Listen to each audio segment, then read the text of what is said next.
Welcome, future parents, to our exciting journey of pre-pregnancy planning. Whether you're just starting to think about expanding your family or you're ready to dive into the wonderful world of parenthood, you've come to the right place.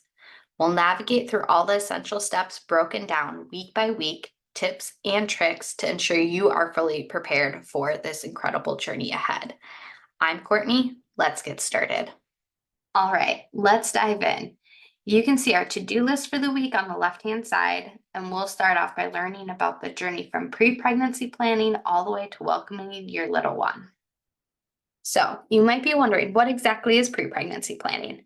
Well, it's all about getting your ducks in a row before you start trying to conceive. The timeline for pre-pregnancy planning can vary between couples. One crucial aspect is starting a prenatal vitamin. Recommendations often suggest starting a prenatal vitamin anywhere between 3 months to 1 month before you start trying to conceive.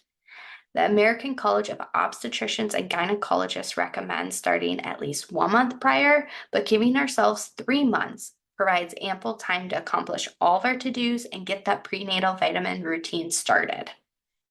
Once you've checked off all of your pre-pregnancy to-dos and started the all-important prenatal vitamin, it's time to dive into the trying to conceive phase. This stage can be quite the roller coaster of emotions, from excitement and hope to the occasional disappointment. When I began my journey towards conception, I held on to the misconception that was fostered in me by those 90s teen pregnancy warnings. Either it was going to be a breeze or it was going to be incredibly challenging. However, this black and white mindset proved to be unhelpful, as reality often lies somewhere in between. In hindsight, I wish I had anchored myself with a rough timeline of 6 months. Research varies on the topic, but many studies indicate that a healthy couple has about a 20 to 25% chance of conceiving every month. To put that into perspective, roughly 30 to 38% of couples will conceive within 1 month, 68% within 3 months, 75 to 81% within 6 months, and 90 to 92% within 1 year. Adopting this mindset geared towards this timeline might just help you navigate the emotional roller coaster more smoothly. As we're all too well aware, the probabilities decrease with age. The recommendation is to seek medical guidance after 12 months of trying if you are under the age of 35 and 6 months of trying if you're over the age of 35. However, if you have any concerns such as irregular periods or the absence of menstruation altogether, it's perfectly acceptable to seek medical advice sooner rather than later. I'm linking below a helpful video that I found from a fertility doctor talking about when to seek medical guidance. Lastly, it's important to recognize that globally, 1 in 6 couples face infertility challenges. If you find yourself in this situation, please know you're not alone. I'll be posting some helpful resources below for those who may need them. Remember, support and community is available. Finally, you're pregnant. Now begins the incredible journey of pregnancy. Often you hear pregnancy talked about of being 9 months. But once you're pregnant and going to prenatal checkups, they're going to talk about it in weeks, as things can change drastically week to week, especially as you get towards those later weeks. If you're curious about your due date, it's calculated by adding 40 weeks to the first day of your cycle of the cycle you became pregnant, or 38 weeks from the ovulation day. Now, while you might have calculated your due date at home, your medical provider is going to officially determine it at your first prenatal appointment, and they have a standard of how they also take into account what they're seeing on the ultrasound. Now, usually this first ultrasound is scheduled around 6 to 8 weeks into your pregnancy, which can sometimes feel like an eternity when you are ready to go, but it does get there, and it's so excited to see that heartbeat. The first initial visit is crucial as it sets the stage for your prenatal care and ensures you and your baby receive the best possible support throughout the pregnancy journey.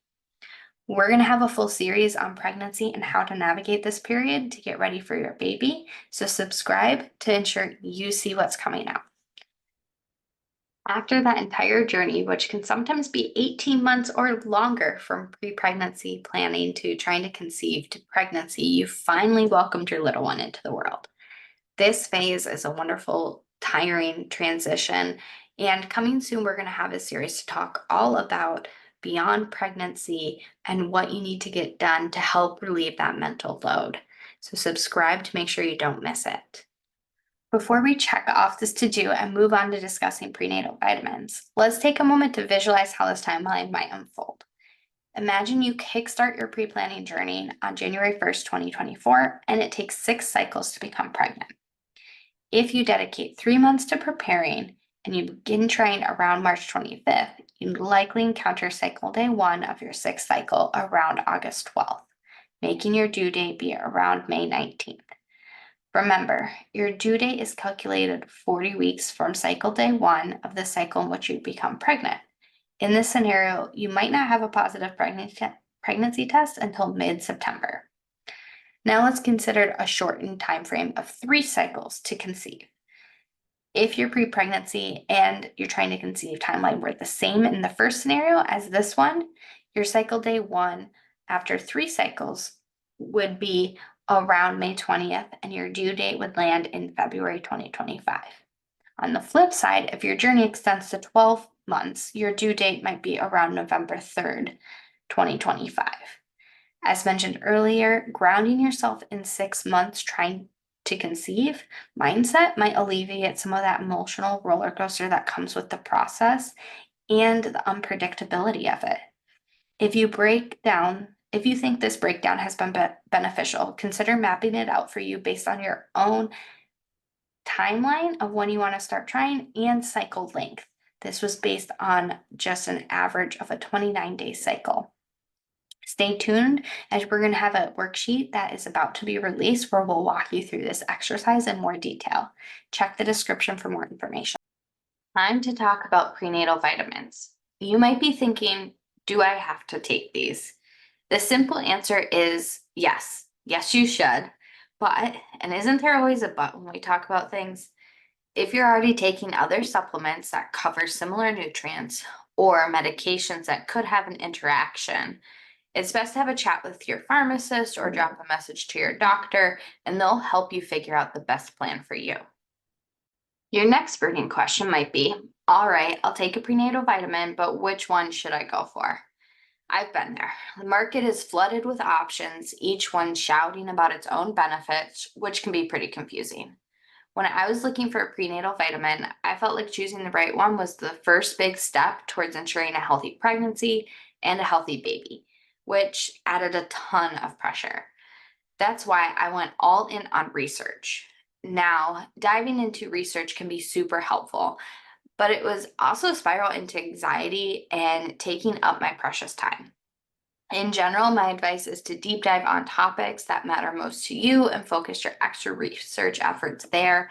I will always link helpful information in the description if a topic is what you want to research further. Now, for how to choose, let's focus on factors that can help your decision.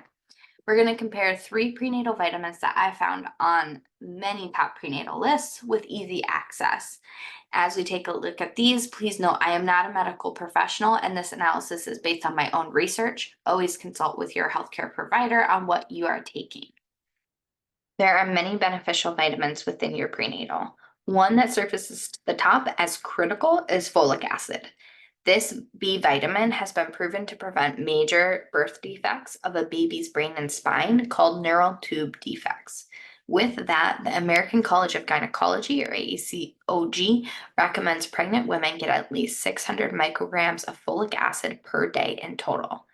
As your diet likely does not contain this amount, they recommend a prenatal with at least 400 micrograms of folic acid. Many prenatal vitamins contain this amount or more, but it's always good to double check. The major difference between prenatal vitamins is they contain folic acid or folate. Folic acid is the synthetic version and requires your body to convert it into an active form of the vitamin B9. In some people, this does not happen or cannot happen efficiently. Folate, on the other hand, is already the active form and does not require this conversion. Here in the summary makes it seem very black and white as to which one is better. So why is there a debate? The studies that link prevention of neural tube defects to the vitamin B were performed with folic acid. So we know for certain that folic acid reduces the risk of neural tube defects. We do not have an equivalent study for folate. So logically, it's easy to say folate might be the easier form to digest, but we don't have a study to back it there, so we cannot say that is study-backed statement. Due to this, you may hear different opinions from marketing materials and doctors. Some saying folate is better, and some saying folic acid is the best choice. As you can see, all of the prenatals we're looking at here do contain the recommended quantity or more. The main difference is folate or folic acid. Next up is third-party testing, and I really wish this one was easier. When searching for prenatal vitamin, I heard the FDA handles dietary supplements differently than prescription drugs, and prenatal vitamins are considered dietary supplements. So I decided to do some research on their website to get some clarity as to what this is. According to the FDA, and I quote here from their website, the FDA generally does not approve dietary supplement claims or other labeling before use. Under the FD&C Act, a firm is responsible for ensuring that the dietary supplements it manufactures or distributes are not adulterated, misbranded, or otherwise in violation of federal law, unquote. This leaves the FDA in more of a post-market reactive role. They step in if they catch any supplements not playing by the guidelines and rules, but ultimately it's on the manufacturers to perform the testing. This is where third-party testing comes in. These independent labs make sure the manufacturing process is safe, the ingredients listed on the label are actually what's in the supplement, and that there's not any contaminants. To keep things simple, there are two main third-party certifications you'll want to keep your eye out for: USP and NSF. These certifications basically tell you that the contents are what they say they are and that the product is free from any harmful contaminants. Now, let's break down how some popular prenatals stack up. Ritual Prenatal undergoes third-party testing in labs like Eurofins and IEH laboratories. They check for heavy metals, microbes, allergens, and more. In addition, their website provides traceable ingredients that you can view yourself. Although their women's 18 plus supplement is USP certified, their prenatal isn't, which can cause a bit of confusion. For simplicity, I really wish their prenatal was also USP certified, as it provides a clear, rigorous verification. Smarty Pants, on the flip side, is an NSF certified. This ensures their gummies match the label in terms of potency and ingredients with no harmful contaminants. Nature-made prenatal, like Smarty Pants, gets a seal of approval from one of the two main certifications, USP. In this case, this means their gummies meet the USP requirements, guaranteeing what's on the label matches what's inside. No surprises. Now, I get it. With all these different certifications and variations, it might seem overwhelming, but the key takeaway here is to make sure whichever prenatal vitamin you choose has undergone third-party testing, and most importantly, that you are aligned to their approach to this crucial step. Now let's talk about DHA. It's a type of omega-3 fatty acid. Omega-3s play many beneficial roles in brain development, both before and after birth. The ACOG recommends getting around 200 micrograms of DHA daily during pregnancy, either through your prenatal vitamin or as a separate supplement. Opting for a prenatal that includes DHA is a convenient way to ensure you meet this recommendation. However, not all prenatals contain DHA, so if you choose one without, you may need to consider taking a separate DHA supplement to cover your bases. Okay, on to iron now. The ACOG shares iron is used by your body to make the extra blood that you and your fetus need during pregnancy. Women who are not pregnant need 18 micrograms of iron per day. Pregnant women need 27 per day. This increased amount is found in most prenatal vitamins. Note, there is not a iron form that can be put into gummies. If you choose to take a gummy prenatal, or your prenatal does not have sufficient iron, your health provider may suggest taking an iron supplement, and they'll guide you on how much and when to start that. Okay, now that we've discussed a few crucial aspects of prenatal vitamins, we can chat about a few easier ones. First is the type of prenatal vitamin, meaning how you would take it.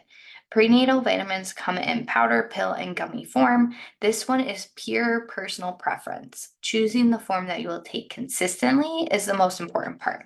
If pills are hard for you, look for gummies or powder. If you don't mind pills, a quick once-a-day pill might be the easiest. And then on to location. You hear location, location, location in real estate because location can drive up a property's value. And I will say a similar thing here. Location is crucial and can raise a prenatal to the top of your list. If a prenatal you choose isn't easily accessible to you in a store or a subscription, or if the subscription you choose always is delayed, you're more likely to miss chunks of time with taking it. So as you're choosing one, select one that's easily purchasable for you so that you always have it on hand or can easily get more if you run out. As you can see, these three that I share here all are available in different ways and should be able to be found locally. Lastly, cost. You will take a prenatal vitamin during pre-planning, trying to conceive, and pregnancy. This can be 12 months, 2 years, or more. If we look at roughly 6 months, which would be 3 months pre-planning, 6 months trying to conceive, and 9 months pregnancy, the cost can vary greatly. Prenatal vitamins that contain folate instead of folic acid will tend to be more expensive, as folate is more expensive than folic acid.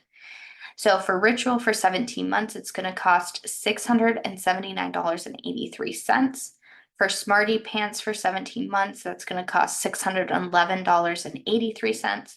And Nature Made would cost you $154.62. So depending on your budget might also influence which one you choose, and that is okay.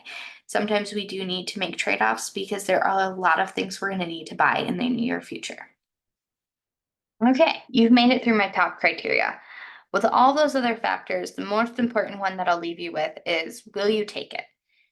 Consistency of taking a prenatal vitamin is the most important aspect when you're choosing one. So if you are like, hey, I really should take this one, but it is 4 pills and I just can't, or the pills are too big, it's still probably not the right choice. So make sure you're choosing one you're actually going to take consistently. Whew, we made it through. You may be thinking, that's great. I learned a few things, but that doesn't really answer my question. Well, which prenatal vitamin you choose is a personal choice specific to you, your diet, and your unique needs. As you research prenatal vitamins, you will find strong, and I mean strong, opinions for taking one and critiques for each option. For me, this added to the anxiety in making the decision, as it felt like no matter which one I chose, I was choosing it correctly. So I recommend to make a final choice, take a deep breath, and choose one that hits the most criteria on your list. Use this list as a jumping off point, and then if there are gaps, say your prenatal doesn't offer a specific vitamin or doesn't hit the recommended quantity, talk with your healthcare provider about how you can close those gaps via diet or another supplement. They can potentially perform blood work or conclude that for you, it's okay to have a lower amount of a certain nutrient. Next week, we'll look at how this might look, what you might put on your preconception checklist or in the note to your doctor. But for now, select one that feels right to you and don't wait. It's time to start taking it. This week, we have already tackled pretty big to-dos that take learning and research powers. So to round off the week, we're going to do a few simple scheduling tasks. Your oral hygiene is crucial for fertility and pregnancy. If you and your partner are not up to date on dental checkups and cleanings, it's time to schedule one. The recommendation is once every 6 months unless there are additional concerns. And finally, our last to do, scheduling preconception or annual checkup appointments. Preconception appointments can be very beneficial in setting the foundation of care. It is a time to discuss medications you are taking, any medical conditions, irregular periods, heavy bleeding, or if you had a previous high-risk pregnancy, discussing the chance of reoccurrence, anything you can do prior to pregnancy to lower your risk, and what to expect in pregnancy. Now, if you have an annual exam coming up prior to start trying to conceive, you can utilize that time to talk to your provider and they can guide you if a separate preconception appointment is needed. If you feel like you don't need guidance on these topics that I've mentioned, I recommend sending your provider a note that you're are going to start trying to conceive with your timeline. Ask them any questions you may have, let them know of which prenatal you've selected, and ask if they recommend a preconception or pre-pregnancy appointment. If both you and your healthcare provider feel good about your health, stopping birth control, and your plan, then there's no need to specifically go in. If you don't have an appointment already scheduled and do have some of those topics to discuss in person, take the time now to schedule the appointment, as your provider may be booked out. Typically, you will be scheduling a preconception appointment with an OB/GYN or your general practitioner. If you have already had a high-risk pregnancy, you may decide to speak with a maternal fetal medicine specialist instead. Since this is a heavy week with to-dos, we'll circle back next week to create a checklist for your appointment and draft a sample email to your provider if you decide you want to potentially skip the preconception appointment. And with that, we're all done for this week. At the end of each week, I will show you our budget so far for each month pre-pregnancy through trying to conceive. The green line and number represent the low end of the range, and the blue lines and numbers represent the high end of the purchases. For this week, if you choose the Nature Made prenatal vitamin, your budget is going to be around $18 every other month. If you go with the more expensive option, you are at around $40 every month, which can be a big difference. Now, adding in the appointments. In the US, we all know medical appointment costs are complex and sometimes a mystery. We'll represent it with $100 for each appointment, since the cost varies so much, and we'll put that in the blue line and assume that if you have fantastic health insurance that you're paying $0 or a small amount out of pocket, so we'll represent that as 0. So you will potentially have 4 appointments. 1 dental appointment for each partner, so that's 2. 1 preconception appointment for the carrying partner, and 1 annual checkup for the non-carrying partner. If you have all these in a single month, you might have this cost all once, but for the graphic sake, we'll spread them out over the preconception period with the goal of having all those things checked off our list at some point during this 3-month period. With that, I hope that gives you a good idea of what to expect and you feel very accomplished this week. My goal is to help you chunk off to-dos in a manageable fashion and relieve some of the mental load of discovering it all along this journey. I hope you join me next week as we continue pre-pregnancy planning.